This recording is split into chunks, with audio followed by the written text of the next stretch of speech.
Hello everybody and welcome to 6 Steps to Website Success. Hopefully that's quite an obvious title for a talk and you know what I'm going to talk about today. So this talk is all about avoiding that situation where you open Wix or you open Squarespace or your platform of choice, stare at loads of templates, install one, and then do absolutely nothing after that. This talk is taking you through the process that I go through with my clients when we build their websites, and it's step by step. And at the end, I'll also give you a link for a free workbook where you can fill out your own version of this strategy. So first things first, your website is the center of your marketing universe, whether you like it or not. Obviously, we all have marketing, we have social media, we have networking, but most people seem to see your website as the single source of truth for your business. That's where they're looking to find more information about you, about your packages, about your pricing, and also it's where the magic happens. It's where people are actually giving you their cold, hard cash, hopefully. So if you're an e-commerce website, it's a lot more straightforward. It's where they're putting in their credit card details and they're giving you money. Or if you're a service-based business, it could be where they're contacting you to inquire about your services or booking a call. So your website really should be the end goal in terms of getting business over the line. So we need to make sure it's in tip-top shape. There's a stat here that says 81% of people research before making a big purchase. Now, I don't know if you consider what you do a big purchase, but I imagine most of you are serving other businesses. And you, as a business, when you're investing in services or products, it's likely that you're doing some kind of level of research to make sure that you're making the right decision. And if your competitors' websites are a lot better than yours, that might sway towards them choosing them instead of you. So again, that's another reason why we need to focus on making our website the best experience we can. So this is the obligatory why should you listen to me slide. So if you haven't met me yet, my name's Emily Jones and I'm the founder of Two Shoes Creative. So we are a design agency for purpose-led businesses and charities.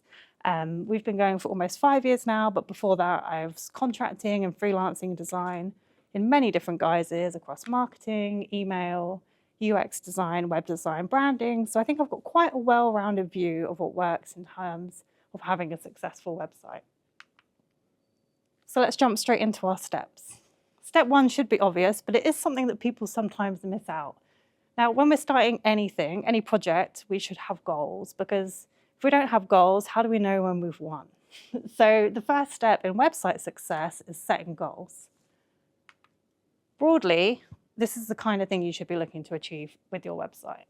So the first thing is to increase your brand reputation and retention. So when you're meeting people at lovely events like this, or you're publishing social media posts, your website should back up everything you're saying and doing. It should be an extension of all your other marketing. It should look similar, it should feel similar, and it should make people trust you even more when they visit your website. And it should also mean that you're increasing your brand retention, because as they're seeing you at all these touch points, they're getting to know you more. Secondly, once we've got those people on our website, we actually want to convert them into customers. That's one of the most important things. It's very nice getting loads of awareness, but what we want to do is actually convert people to actually give you their cold, hard cash. And lastly, and this is again something people sometimes overlook, is your website can actually attract new customers that you may not have ever met or marketed to before. And that is through search engine optimization, which is people finding you on Google. So people looking for a business like yours, they just don't know about you specifically yet. So when it comes to goal setting, there's 3 types of goals that I get my clients to think about. The first one is awareness. So here's some examples of what awareness goals might be. Now, these ones are a little bit harder to track. So things like increasing your brand retention, you would want to come up with some ideas as to what you want people to retain about your brand specifically. And the same with things like positioning yourself as an authority. What do you want people to know you're really good at?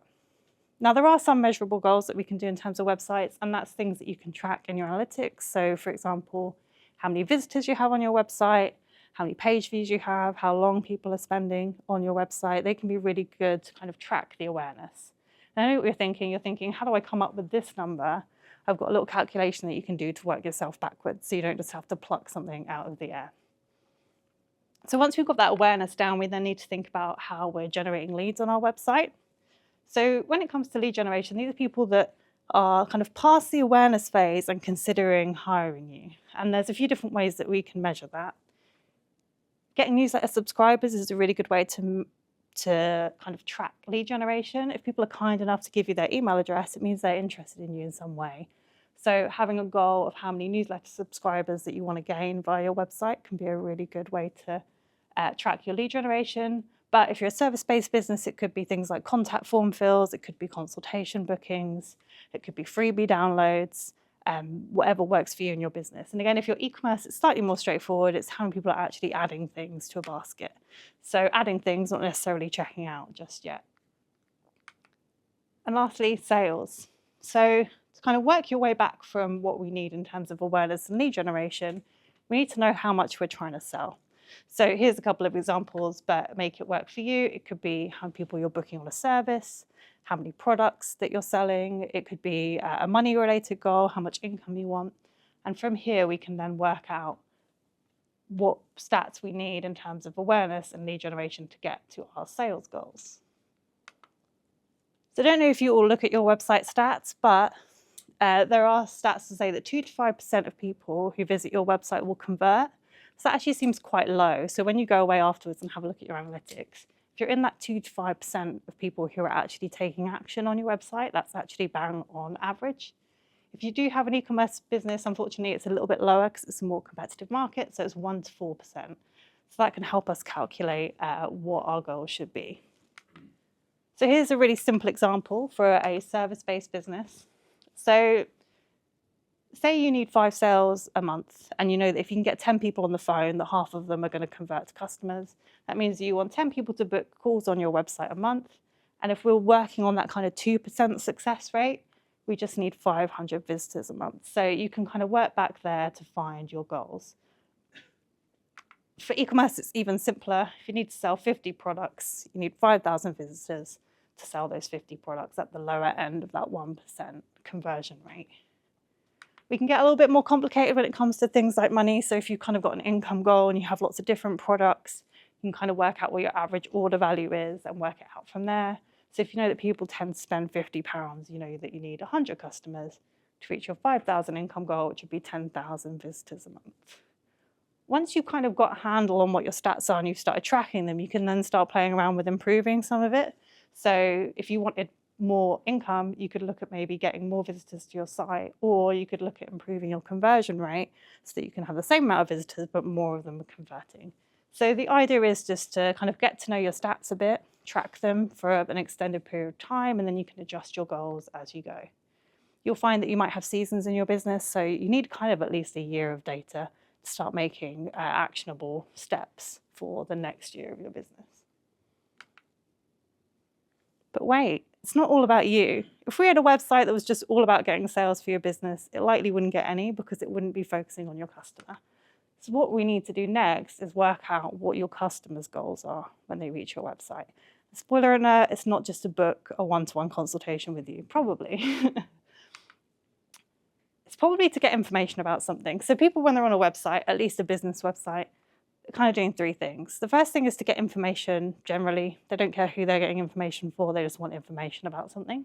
That's where SEO can play in, so you can come to the top of the search results and answer people's questions.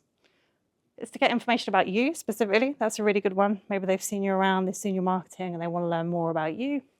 And lastly, it is to buy, but it's likely they've done one of those 2 things first before they'll even consider buying from you yet. So how do we work out what our audience want? We can't mind read yet. ChatGPT can't mind read yet. So how do we do that? That's where we go in step 2, research. I love research. You should love research. It really, really helps to focus what you need to do on your website. You see, I like 3s. So there's 3 kind of broad types of research that I do for or with my clients. The first one is audience insights. So we want to get in the minds of our audience. And there's so many different ways you can do this. These are kind of my top 5. So the first one is actually talking to people. It's a really underrated way of getting research. When you're at an event like this today and you're talking about your business, just note down, maybe not on a piece of paper because that'd be a bit weird, but in your head, what people are asking you about your business. And you'll start to build up kind of your frequently asked questions. One for me, for example, is when I talk about building websites, people always ask me, oh, what's the best platform to build a website on? So I need to think about that in the back of my head and think, how can I get my website's content to answer that question for people? You can do the next step and do surveys and interviews, either with your target audience, or if you've got previous clients, it can be really useful to talk to them about why they chose you, maybe what doubts they had before they purchased with you, how they found your service, did anything surprise them about what you did, and that can really give you an insight into how you can meet your potential customers' doubts about hiring you. Then, of course, we've got good old-fashioned desk research. The beauty of the internet is that people talk about themselves all the time on there. So it's like that you'll be able to find a blog, a YouTube video, another piece of research, people talking about a problem that you can solve for them. And then, of course, we've got SEO research, which I'll talk about in a minute. Next thing, we've got competitor analysis. So the obvious one is to look at your direct competitors. So have a look at people in your industry doing exactly the same thing as you. It's important that we do compare ourselves to competitors. I don't want you to do it in a way that you're going to get really bogged down and jealous of what they're doing, but mainly it's so that A, you can stand out for them with the messaging that you've got, but secondly, to make sure you're not accidentally copying someone and you're going to get into trouble. And the second one, which is often underrated, is looking at your indirect competitors. So when I say indirect competitors, I mean things that people might buy instead of you. So for example, me as a web designer, people might choose to invest in social media marketing instead of me. They might be making a decision between investing in their social media and investing in their website. So I need to make sure that they choose website first, because if they have a good website, there's no point of doing social media marketing because your leads are just going to fall off. So have a look at other kind of little pockets of things that people could be spending money on and how you can kind of get one up on those kind of things. And lastly, we've got SEO research. So there's tools online where you can see what people are searching on Google, how often they're searching for them, and how competitive it is to reach the top. And that can really help you also get insight into the kind of questions that your audience are asking. And then you can answer them. So now we've got our goals and we've got loads of really great audience insights. Next, we need to move on to strategy. When you're creating your website, these are the 5 things that I need to be thinking about all the time. So who are you targeting? Hopefully we've found out through our researching. What need am I answering? Again, we should know exactly what people need, or at least what people think they need before they come to you. But what value are you adding? Why should they choose you? What's your unique perspective? Again, what makes you so great next to all of the other people who might offer the same services as you? And why should they listen to you? Why do you have authority to say that you're good at a thing? Is it qualifications? Is it experience? What makes you the most experienced to do the job for them? So to kind of look at our strategy and our tactics, we need to go back to our goals. So likely when you've written your goals, you've written a big list of goals, and under them we want to write tactics in which you can achieve these. Loads of different ways of doing it, but for example, for increasing brand retention, you want to make sure you have a strong visual identity on your website. If you want to book 10 consultation calls a month, you need to make it really easy to book a consultation call. You don't want to hide that page somewhere where they don't know where to find it. You don't want to ask them a million questions before they get on the phone. You want to make it really simple. And a good example with e-commerce is that a lot of people fall at the final hurdle when it comes to e-commerce brands because they don't know the shipping costs until they've put everything in their basket. So a really simple one there is making it really upfront what your shipping costs are. So yeah, when you've got all your goals, you can then start to outline all the different ways you could achieve these goals. So we've got our goals, done our research, got our strategy. Next, we're going to plan. I know what you're thinking, we're at step 4 and we haven't even built our website yet. What we want to do is plan all of our content for our pages. And in general, we want to focus on one main topic per page. For our content plan, we want to outline what pages we need on our website, what purpose each page is serving, and what you want people to do when they leave the page. And this will give you a really focused task of knowing exactly what you need to say to get people to take action. A lot of people ask me about blogging, and it's the same. What I want you to do is to create topics for your blog that are based on that goals and research and prioritize ones that are going to deliver you the most value. I would always say don't start blogging until that you know that you've covered everything else on your website so that people have got somewhere to go after they've read your amazing blog. So we've got a content plan now. Finally, we're going to start building our website. But we're not, because I'm going to get you to write your website first. Now, there's a lot of designers in the room, And I know that your first instinct is to open a lovely builder and start putting loads of colors on the page and making it look really good. But I always find that it's best to write first, because once you know what your words are, it's easy to build the visuals around that. And I wanted you to go back to these 5 questions. When you're writing your website, everything needs to be focused on your audience, why they need you specifically. Once you've written your website, then you can go in and start building. And that's a whole other presentation in itself. And like I said, people always ask me what's the best platform to build on. And I would say if you're building your own website, just pick the one that you like the best. If you know how to use Squarespace, don't spend 2 weeks trying to learn to use Webflow. I'm guilty of this. If I'm procrastinating actually building my own website, I'll start learning a new program. And really, I know that I could probably build something in Squarespace really quickly. If you're working with a web developer, they'll help advise you on the best platform to use. If you've kind of set your goals, your strategy, and your content plan, you should know the kind of features you need. And to be honest, most of these are the same, with the exception of Shopify, which is very e-commerce focused. But there are so many platforms out there. I would just recommend choosing one you know you can afford and that you know you can use. Loads of designers in the room, so probably don't need to go through this, but the key to excellent website design is to have a strong visual identity. We want to make sure that when people are on your social media, looking at your leaflets, meeting you in person, when they click on your website, it feels familiar to them. It's not a massive surprise. The colors aren't completely different. The vibe's completely off. We want to make sure we've got high quality written content. Like I said earlier, you could have the most beautiful website in the world, but if it's not saying anything, no one's going to do anything.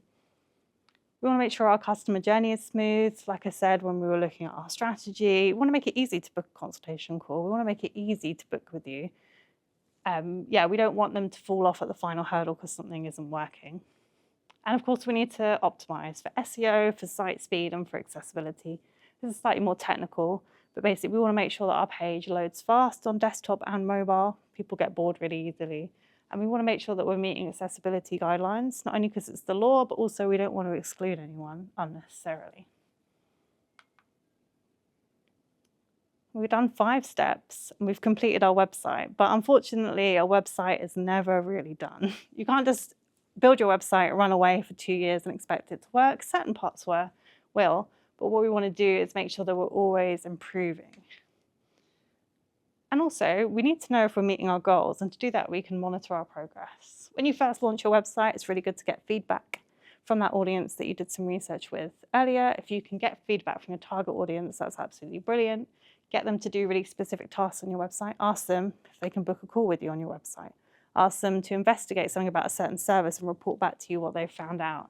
And there you'll find out if there's any sticking points in terms of your website. You can track your website data. You can do this in Google Analytics, Google Search Console, or within your platforms like Squarespace and Wix, and you get all this amazing data about what pages people are on, how they're getting there, how long they've been there. I would just track some of the key stats that are related to your goals so that you don't get too overwhelmed by all the amazing data that you can have. And also you want to be creating and updating your content regularly. It's likely you're updating your social media quite often. You don't need to update your website every day, but at least every month, every 2 weeks, amazing. If you're putting out great social media content, it's likely you can use some of that on your website. So as you tweak your social media messaging, I don't know, you try a new headline on your Instagram stories and everyone loves it. Why not put it on your website? If you've done a new photo shoot and you've put it on your Instagram, again, put it on your website. And I often find that a lot of my clients have been making some absolutely amazing video content on social media. And as great as Instagram Reels are, they last a few days before no one sees them again. And you can put them on your website and they will last forever. So yeah, start to think of your website as kind of moving algorithm in the same way that social media is. And that way also, if people are traveling between them, they're seeing the same kind of messaging. And to leave you on this note, growing your business is a marathon, not a sprint. Like with any marketing, you don't get instant results often. And when it comes to updating your website, it's likely it will take a few months for it to settle in and for you to start seeing that data starting to work. So yeah, you've just got to remember that it may seem that everyone else is making 10K in a day, £1 million in a month. We don't know if they're lying. So just make sure that you're really focusing on yourself and growing a steady, sustainable business without burning out. Promised you a free workbook. So if you scan this, you can see the slides from today, and you can download a workbook, which is a little Google Doc where you can fill out all of these different sections that we've done today. And also brace yourself for this. I'm really sorry. I've got a Christmas challenge on at the moment. So I'm encouraging everybody, if you go on my social media, I'm wearing a Christmas hat, to get their website in tip-top shape for Christmas. So there's also a link on there for my website accelerator challenge, where I will be emailing you every month with a task that you can do in relation to these 6 steps to get your website in tip-top shape in time for the festive season. Sorry, I know. I've got my Christmas hat in my bag as well. I'll be taking some pictures later. So yeah, does anyone have any questions about websites?